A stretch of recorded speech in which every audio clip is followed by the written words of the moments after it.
And I have the honor of talking and being around some of the most successful entrepreneurs and corporate leaders in the world.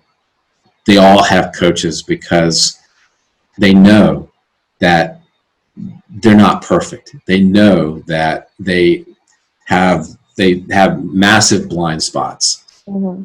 And in order for them to stay at the top of their game, in order for them to stay at the top of their organization and do it really well, they have to have some help.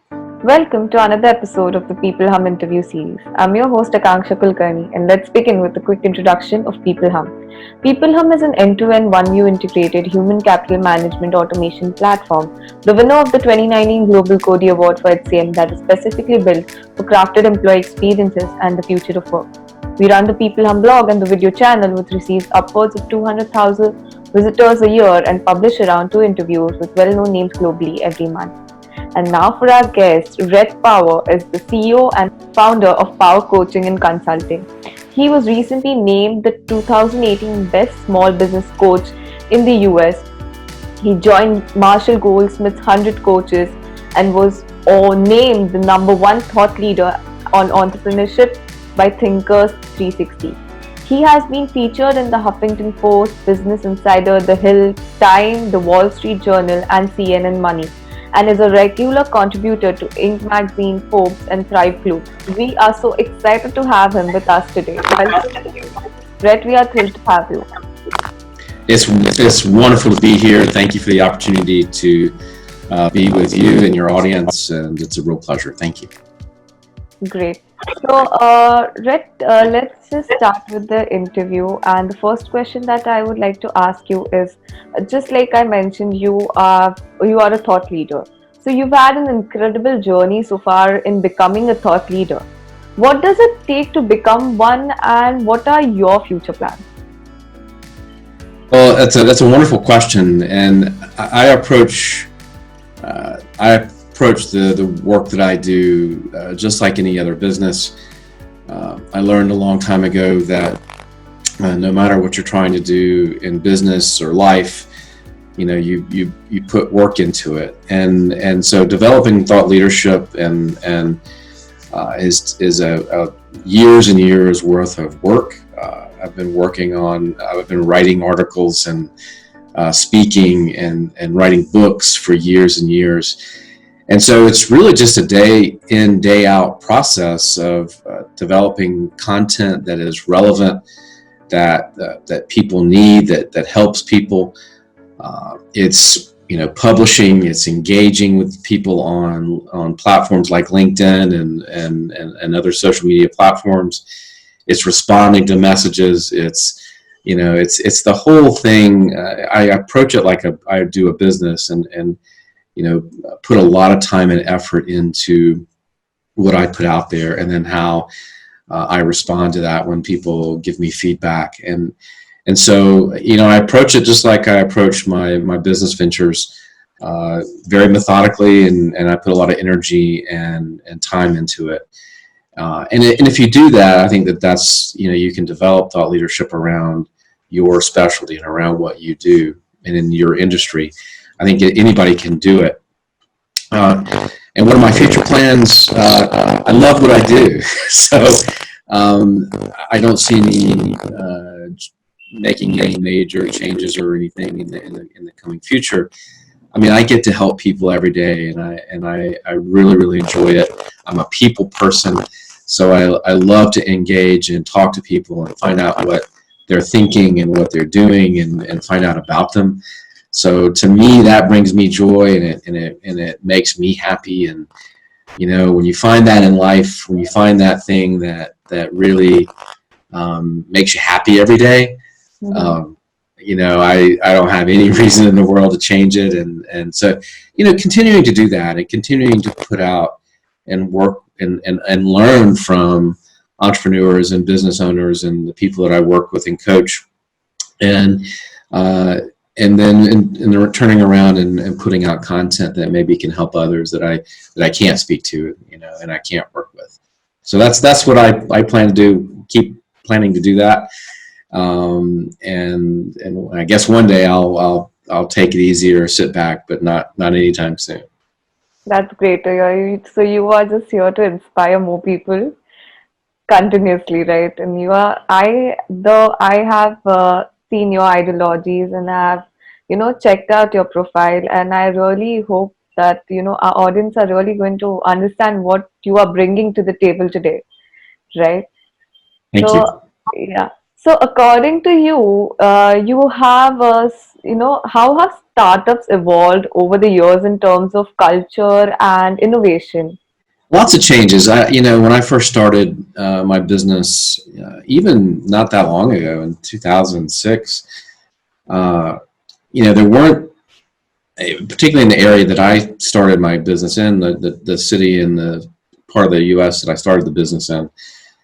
We didn't have access to incubators, and we didn't have access to accelerators and to a bunch of the resources that entrepreneurs have today. I didn't have a peer group or a mastermind, or and those things have been around for a little bit, but I didn't have access to them, and uh, I think that put us at somewhat of a disadvantage, because we had to learn a lot on our own. We had to do things the hard way.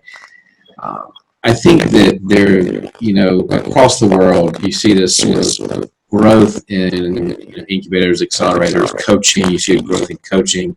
You see a growth in peer groups and masterminds and accountability groups. And I think all that is really, really wonderful, because entrepreneurship, as you know, is lonely. And you often are making decisions by yourself, and you're kind of stuck there at the top without anybody to talk to. And I think that I think that's a good thing, that these more and more of these things are part of the culture of entrepreneurship and part of the culture of the ecosystem that we are part of. And I think that's happening worldwide. Um, and I just love that you can get help now. With networks like LinkedIn, again, that's another thing that makes it so much easier now as an entrepreneur. You can find somebody that can give you advice and is willing to step up and help you solve a problem. So I think that, again, that's changing. I think the other main thing that I see that is fascinating to me is, not even 15 or 20 years ago, I didn't talk about culture in the business. I didn't talk about innovation. Uh, those weren't the words I guess I would have used. And I didn't think about intentional and intentionally building a culture in the business. And and so now I think there's a lot more awareness and a lot more understanding of, it's important to build culture, and it's important to focus on the culture in your business. And I think that people are paying more attention to that, and I think that that's a great thing, because what that's going to do is uh, it's going to make better businesses. It's going to make happier people. It's alarming how many people hate going to work, and I hope that with that focus on culture, that leaders are more aware of how people are feeling, how to include them more, how to build inclusive and innovative cultures. And I think that that's something that I see a lot happening in terms of, entrepreneurship. And I also think, looking at innovation, I think that with that recognition that culture is important, there's a lot of conversation about diversity and inclusion, and I think the facts are clear and the research is clear. I mean, numerous studies by everybody from McKinsey to university studies, they really show that building an inclusive culture and looking at diversity in the workplace, that the businesses are more profitable, their products are better. And I think that there's certainly a recognition as leaders now, we're understanding that more. Right. There's also this importance of giving your employee as much as your attention to as much you're giving to your customers as well. So I guess it has been a long journey from where we were to where we are right now. And I guess we really also have to go a lot more further ahead as well to Yeah, make it a lot more better for us. right. Right. So, right, these times are tough. and the corporate world is dwindling. So, what are some important ways to convert adversities into opportunities? What do you think about it? Yeah, that's a great question. And, Napoleon Hill, who wrote Think and Grow Rich, has one of my favorite quotes ever. And he said, every adversity, every failure, every heartache carries with it a seed of equivalent benefit. And I think what that means is that adversity kind of reveals the good, right? Mhm. And adversity, I think, can humble us and makes us see what's important. And I think I think of adversity sort of not. I would put it as that adversity helps you see your competitive. If you have your eyes open, it helps you find your competitive advantage. And I'll give you a couple stories or examples. I'm working with uh, just recently in during COVID and during a lot of the unrest that's happening in the United States. A small business up in the Boston area, and she had a pet grooming service, which is a thing. And she had about 3 or 4 stores, and she sold some other products. I mean, she sold some food for animals, for pets, and some clothing and accessories. Well, she turned when COVID hit and people couldn't move around. Mm. Uh, she turned that into an e-commerce business and started selling the food and the accessories and all that stuff online, and has grown her business nationally and worldwide. You know, so she made this extraordinary change when the pandemic hit, and she made that shift very quickly and very decisively, and it helped her actually stabilize her business and grow her business now, which is I think is phenomenal. There's a company, a bakery in Miami that I'm fascinated by. She turned her business from this really well-known bakery in Miami to a delivery service, delivering the goods, but also shipping them around the country. People who knew of the bakery, she went online immediately. She got her act together. She advertised on social media that she could ship the baked goods anywhere in the United States. And so she's become this internet business now, and because people can't come in the store anymore, the bakery anymore, she's now become an online business, a technology business, and I find that fascinating. And in my own business, we went during the Great Recession, and 10 years ago, 12 years ago now, we had to switch our whole business model, and we went from doing a couple $100,000 worth of business a year to a $10 million business and then more, just in because of the recession, we had to change our model, change our business model. And that recession actually forced us to think differently Mm. and look for the new opportunity in the economic crisis that we were in. So I think adversity, to me, is a great space to live in. It's a great space to be in as an entrepreneur, because I stopped growing when I was complacent and everything was great. When there was adversity, it made me creative. It made me responsive. It made me go back. I talk about going to day one. I remember day one of my business. I had no rules. I had my own ethical rules, but I had no constraints. I had no rules, and there was no problem that I had a policy or procedure for. So I could think a whole lot differently than I thought in year 10, when I had rules and procedures and a culture and a way that we do things. So I think adversity is a great, it puts us in a great spot to be innovative and creative. And I think that's where business really grows and thrives.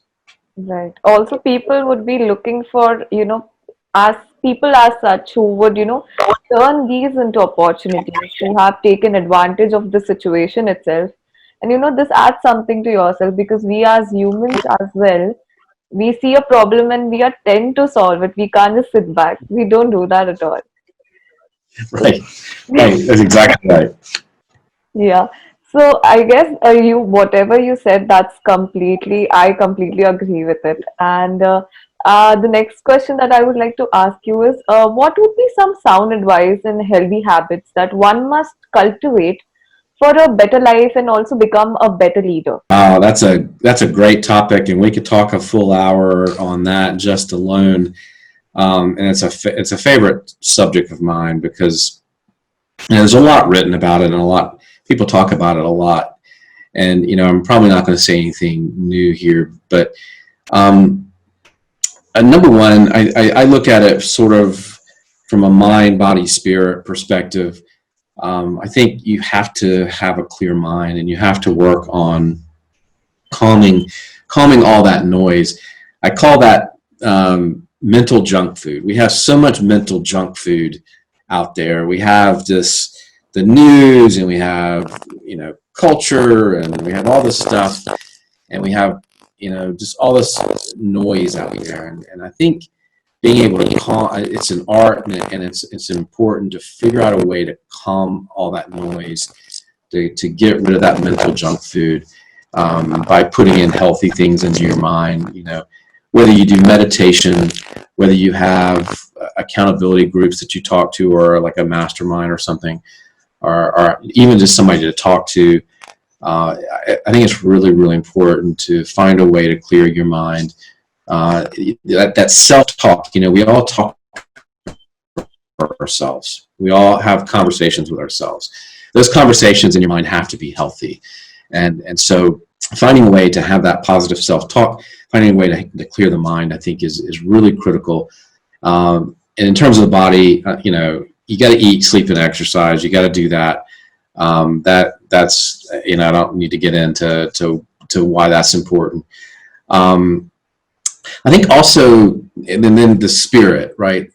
How's your heart? What guides you? Do you have a personal mission statement where you understand your values and you understand your purpose, and is your work and your life and your personal life, are all those in sync? I don't talk about work-life balance. I don't think I believe in work-life balance. I think that there's a synchronicity, or there's you call a lot of things, but I think that those things have to sync up, and when your values and your work and your personal life and all of that sort of syncs up, that's when you have balance. Mm-hmm. It's not about how many hours you work, or it's about finding that balance between all of that. I think finding, and so that's how I look at it in terms of mind, body, spirit. I think you have to do a couple things. These are hard lessons learned, by the way. These are things I learned by doing everything wrong. So I've been on the other side of this, where I wasn't eating and sleeping well and right, and not doing the things that were important. So I'm speaking from somebody that's done it wrong, and I've learned how to fix that and to do it right. So I'm not saying something I have experience in and not doing it right. But I think the other thing is, like, one of the things I learned early on in my career was, I wasn't taking time when I first started my business, and for the first couple of years, I also wasn't doing the things that made me happy and made me me. My hobbies, and doing the things that I really love to do. Like, I love nature. I love being on a boat. I love being, I love diving. there are a lot of activities I really love to do, and I wasn't doing them, and that hurts your soul. That hurts your spirit. That hurts, the essence of who you are. And so it's really important to have and not forget who you are and what makes you you, and doing the things that you really, really love that give you those benefits. Your relationships. I think you've got to work on your relationships, spending time with loved ones and friends, and making time and making that important, showing up for them as well. And then I think that those are, and then working on your self-awareness, and as a leader, And I think if you do, the things we were just talking about, I think you do become a little bit more self-aware. So I think that's how I would say it. But I'd look at it. I look at it from a mind, body, and spirit Right. to become a whole leader. It's a whole. I mean, you want to become a whole leader. Mhm. You just don't want to become better leader, you want to become a whole leader. That is really interesting. And I also believe somewhere that I have heard leaders talk about that even if they are somewhere else, they're thinking about business, they're talking about business, right? So do you have anything at all, even a small tip, that how could you just kind of balance? You said that there is no work-life balance, but there needs to be some of it. So can you just give a small tip for it? Like how can you just relax yourself for a while and just not think about work? Well, I mean, like I said, I make time now. One of the things I did that helps me do this is I have an accountability partner, and that accountability partner, who is a friend, helps pull you out of the business, helps pull you out and say, hey, it's Friday night, go have dinner with your wife or your kids, go, you're not going into the office on Saturday. You're going to go do a hike or with your boys, or you're going to go play football with your son. You're going to do those things that are important. So it's good to have friends and colleagues and accountability partners to help you, help yourself. Um, One of the things I think is really key as a way to um, define balance and to have some of that is to have a coach.